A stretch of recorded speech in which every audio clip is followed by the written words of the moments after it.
The Cowboys count down to the Cotton Bowl. I'm Barry Tramel on the phone with OSU beat writer Gina Mizell, and we are awaiting the January 3rd Oklahoma State-Missouri Cotton Bowl in a game that matches old rivals in the Big 8 and Big 12 Conference. And Gina, today you wrote about the familiarity of the Cowboys with Missouri, a team that the OSU played as recently as 2011, about the similarities and the differences in this Missouri team since it went to the SEC. What did you find? Yeah, Mike Gundy's been saying for several weeks now, ever since this announcement came out, just how similar this team is, and there obviously are a lot of similarities.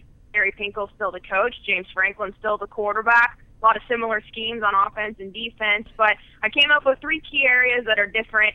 Obviously, a more experienced quarterback in James Franklin, a guy who was a sophomore 2 years ago, someone who showed some athletic ability and clearly some talent, but just not an upper echelon quarterback in the Big 12, especially that year in 2011 when there were so many great quarterbacks in this league. But now he does belong in the conversation with those good SEC quarterbacks. And another one is Michael Sam, the defensive end, unanimous All-American, one of the best pass rushers in the entire country, and so he provides a really strong presence there on defense, and he just hadn't emerged as that type of player 2 years ago. And then another one is Dorial Green-Beckham, the big 6'6", 225-pound receiver on the outside that's really helped James Franklin in this offense, and just really made them a very explosive attack there in the SEC. More ties with the Cowboys and Missouri is new OSU assistant coach Jason Ray. Has a lot of Missouri ties. You're writing about him for the Tuesday Oklahoman. Tell us about Jason Ray.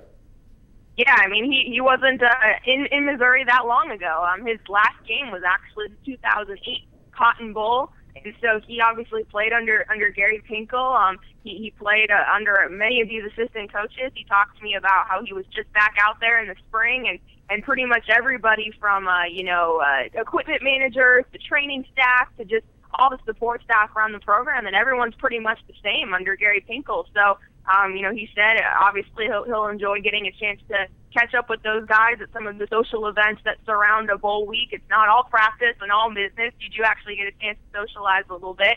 And I asked him, I said, hey, how similar is this offense compared to when you played in it a few years ago? And he said, well, the base concepts I assume are pretty much the same, but he hasn't really looked at the offense since he's more primarily studying the defense, and he doesn't really think the Cowboy defensive staff will ask for his opinion too much. He knows that those guys will come up with a great game plan to try to stop the offense, and probably won't really need his help. But certainly one of the many connections that we have in this game, obviously Josh Henson, Cooper Bassett's now on staff at Missouri, the former Cowboy, defensive player. So plenty of connections, plenty of familiarity, and it will be kind of a reunion for a lot of these guys here at the Cotton Bowl on January 3rd.